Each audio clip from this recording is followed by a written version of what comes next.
دا سمیرې کې د لسم امام زندان دی. څنګه زه تاسو ته اوس ویډیو شکل کې ښیم. دغه زندان کې دی ما و تاسو لسم مولا امام علي نبي علیه السلام متوکل ملعون زندان کې بندیوان کړی و. امام دغه زندان کې زندگی تېره کړې ده. دا ځای کې به تاسو خپله وکسئ.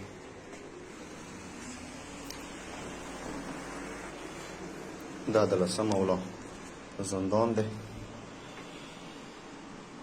خدای متوکل باندې لعنت وکړي.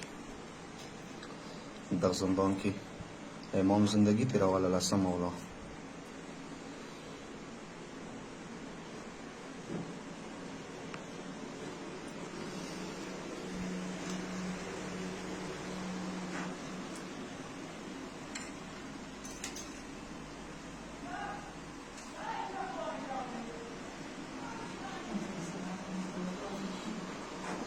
یعنې داسې جوار زندان کې امام زندگی تېروله. ځینو روایاتو کې شته دي چې امام ته به دا پته نه لګېدله چې دا شپه دی که دا ورځ دی. یعنې میره سترګې طلوع و غروب پته به نه لګېدله. یعنې دوره جوار کې امام زندان کې بندي کړی و. دا یې هوا والا ځایونه دي.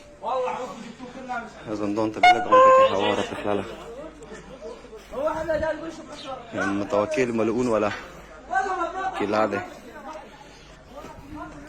تاسو لیدای شوئ.